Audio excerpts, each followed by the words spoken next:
Ketika Putifar dan Zulaiha sedang makan siang, mereka sangat menikmati hidangannya dan menanyakan kepada Kukiliver, apa yang membuat hidangan itu begitu lezat tak seperti biasanya. Kiliver mengatakan bahwa makanan yang disajikan adalah makanan-makanan seperti biasa, hanya saja sedikit ditambah keriangan dan ketulusan hati. Itu juga karena kehadiran Yuzarsif di sana yang membuat suasana hati mereka menjadi riang. Zulaiha mulai menanyakan kepada Yuzarsif, apakah dia mempunyai ilmu sihir karena bisa membuat semua orang tertarik kepadanya. Yuzarsif pun menjawab bahwa dia tidak mengerti apa itu sihir. Karena hal itu mulai besok Putifar menyuruh Yuzarsif untuk mengurus hidangan makanan mereka, menggantikan Ruyah yang sebelumnya mengurus semua hidangan Putifar. Hal tersebut membuat Ruyah merasa kesal dengan keputusan Putifar itu. Karena sebelum kehadiran Yuzarsif, dialah orang yang selalu menghidangkan makanan mereka. Ia juga takut jika dia dipindah tugaskan sebagai penambang batu di sebuah lading. Yuzarsif yang mengetahui jika ia marah kepadanya, meminta maaf dan akan berusaha mengatasi masalah ini. Sementara itu, petinggi kuil di istana menemui Zulaiha dan mengungkapkan perasaannya tentang kehadiran Yuzarsif yang ikut campur dalam urusan istana, dan menganggap dia adalah musuh pagi Dewa Amun. Tapi Zulaiha mengungkapkan bahwa Yuzarsif hanyalah seorang bocah yang belum mengerti para dewa dan kuil. Dia juga meminta petinggi kuil itu untuk berbicara dengan Putifar tentang masalah ini. Petinggi kuil itu langsung mengungkapkan kepada Putifar bahwa Yuzarsif telah membuat malu para pendeta saat membagi jatah makanan kemarin. Kukiliver langsung mengatakan bahwa Yuzarsif hanya membagikan jatah makanan sesuai daftar yang telah diberikan.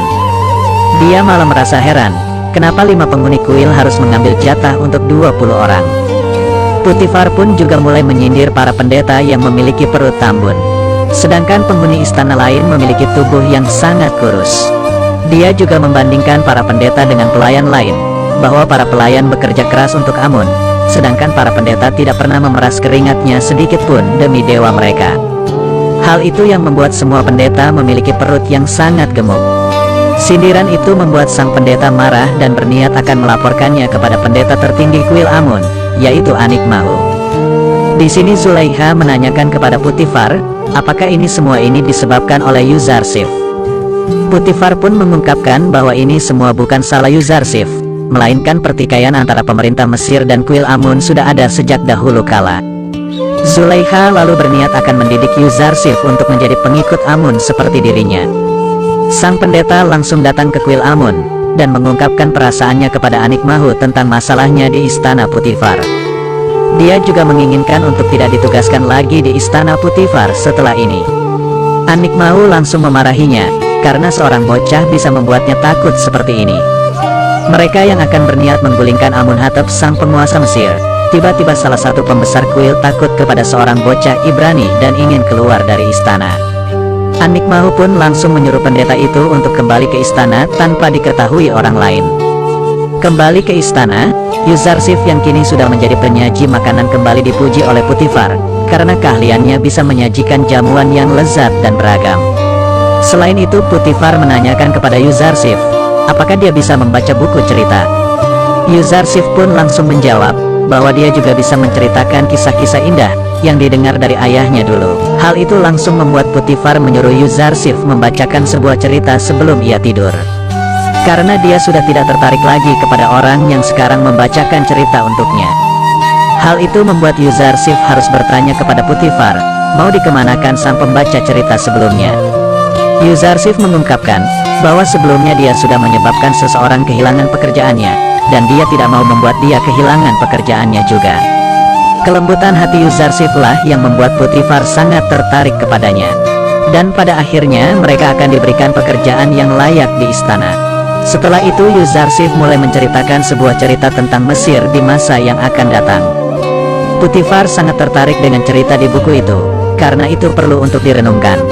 Yuzarsif pun mulai menceritakan isi di dalam buku itu, bahwa kejayaan Mesir tidak akan abadi, dan kezaliman pun akan berakhir, nilai-nilai di Mesir akan berubah semuanya.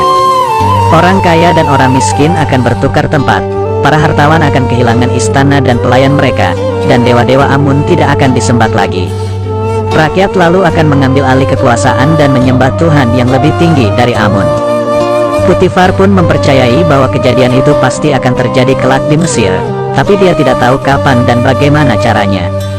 Yuzarsif langsung menjawab pernyataan itu, bahwa yang bisa melakukan hal itu hanya utusan dari langit.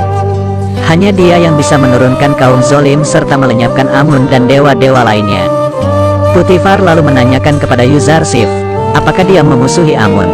Yuzarsif pun menjawab pertanyaan itu secara cerdas, dengan mengatakan bahwa Amun hanyalah sebuah batu, dan hanya orang yang tak berakal yang memusuhi batu. Jawaban itu membuat Putifar tertawa terbahak-bahak, karena Amun saja tak layak untuk dimusuhi. Lalu Putifar memperingatkan Yuzarsif untuk tidak menampakkan keyakinannya di hadapan orang lain, khususnya kepada Zulaikha yang penyembah fanatik Amun.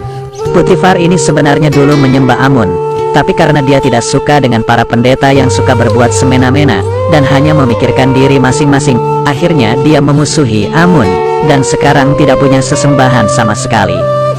Selain itu Yuzarsif berdoa kepada Allah, agar Allah memberikan hidayah kepada Putifar, Zulaikha, Nini Sabu, Kulifar dan semua orang di istana ini. Ketika Yuzarsif akan menuliskan surat untuk Yakub dan memberitahu keadaannya, malaikat Jibril datang dan mengatakan bahwa dia dilarang untuk memberitahu Yakub, karena belum ada perintah dari Allah. Karena jika Yakub tahu keadaan Yuzarsif saat ini, maka ia akan mengutuk para saudaranya yang akan membuat mereka menjadi sengsara. Ternyata di saat itu juga, Kalimama mengamati Yuzarsif dan akan melaporkannya kepada Zulaikha. Para pekerja sebelumnya juga sekarang diberikan pekerjaan yang layak oleh Putifar, setelah menyanggupi permintaan Yuzarsif kemarin. Hal itu membuat Yuzarsif akhirnya lega, karena mereka berdua tidak ditempatkan di tambang batu. Sementara itu, Nabi Yakub yang masih mencari keberadaan Yusuf menyambangi makam istrinya Rahil. Di sana dia didatangi oleh malaikat Israel yang mengatakan bahwa Yusuf masih hidup. Dan berita tentang kematiannya hanya kebohongan belaka, karena malaikat Israel tidak bertemu dengan Yusuf di dunia orang mati. Yakub lalu menanyakan di mana keberadaannya. Saat ini Israel pun tidak tahu keberadaannya, karena dia hanya mengetahui berita dari dunia orang-orang mati. Setelah sampai di rumah, Yakub kembali menanyakan kepada anak-anaknya, apa yang sebenarnya terjadi kepada Yusuf. Mereka pun masih saja tidak mau mengakui yang sebenarnya terjadi. Karena Yahuda ingin tahu apa yang barusan terjadi, dia menanyakannya kepada Benyamin. Benyamin lalu menjelaskan bahwa ayahnya baru saja bertemu dengan malaikat maut Israel, dan diberitahu bahwa Yusuf masih hidup. Mereka lalu masih kebingungan, karena menurut mereka seharusnya jika Yusuf sudah tidak ada, maka merekalah yang disayang oleh ayahnya. Tapi malah sekarang Benyaminlah yang menjadi pengganti Yusuf. Akhirnya Yakub membangun rumah baru yang jauh dari rumah anak-anaknya, untuk menunggu kedatangan Yusuf kembali. Sampai datangnya Yusuf, dia akan tinggal di gubuk itu sambil memandangi jalan di mana terakhir kali ia melihat Yusuf. Kembali ke istana, Kalimama yang tadi malam mengetahui Yuzarsif berdoa kepada Tuhan lain, memberitahu Zulaikha dan Zulaikha pun akan menyelidikinya malam ini. Tapi hal itu diketahui oleh Nini Sabu yang langsung memperingatkan Yuzarsif, bahwa Kalimama dan Zulaikha akan mengecek kamarnya nanti malam. Malam harinya ketika mereka mengecek kamar Yuzarsif, ternyata Yuzarsif sedang tertidur pulas. Hal itu membuat Zulaikha memarahi Kalimama, karena dia mengatakan informasi yang tidak benar.